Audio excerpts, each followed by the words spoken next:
Oke, kembali lagi di channel Belajar Farmasi Indonesia.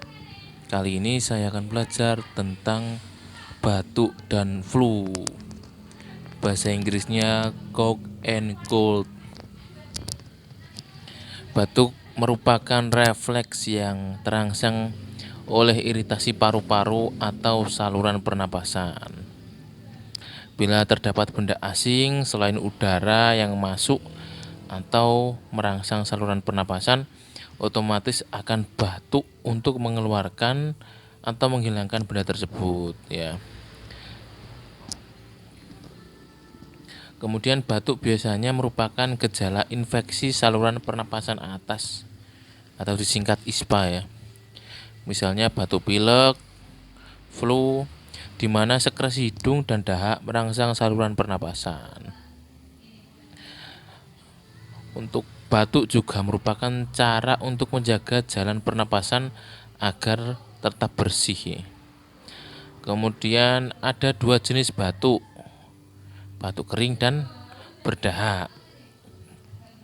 Untuk batuk berdahak adalah batuk yang disertai dengan keluarnya dahak ya. Ada dahaknya dari batang tenggorokan. Kemudian untuk batuk kering adalah batuk yang tidak disertai keluarnya dahak. Kemudian untuk obat batuk ini dibagi menjadi dua, ekspektoran dan antitusif. Untuk ekspektoran pengencer dahak ini dia untuk mengencerkan lendir saluran napas. Contohnya gliseril guaicolat dan bromhexin. Kemudian untuk antitusif atau penekan batuk, contoh obatnya dextrometorphan HBr, ini singkatan ya, hidrobromidum, dextrometorphan hidrobromidum, dan diphenhydramin HCl. HCl ini singkatan dari hidroklorida. Ini adalah materi tentang batuk. Selanjutnya adalah flu ya. Flu adalah suatu infeksi saluran pernapasan atas.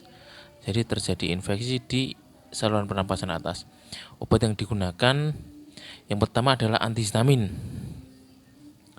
Antihistamin ini dapat menghambat kerja histamin yang menyebabkan terjadinya reaksi alergi. Yang tergolong antihistamin antara lain obat-obatnya antihistamin itu apa saja sih? Chlorpheniramine maleat atau CTM. Kemudian diphenhydramin HCl, diphenhydramin hidrokloridum. Kemudian obat yang bisa digunakan untuk flu ini adalah oxymetazoline tetes hidung ya. Fungsinya untuk mengurangi sekret hidung yang menyumbat. Kemudian obat yang ketiga yang digunakan dalam mengatasi flu ini adalah dekongestan oral. Dekongestan oral ini mempunyai efek mengurangi hidung tersumbat ya. Hidung sudah mampet, pakainya dekongestan oral. Obat dekongestan oral antara lain fenilpropanolamin, kemudian phenylephrine, kemudian pseudoephedrine dan ephedrine.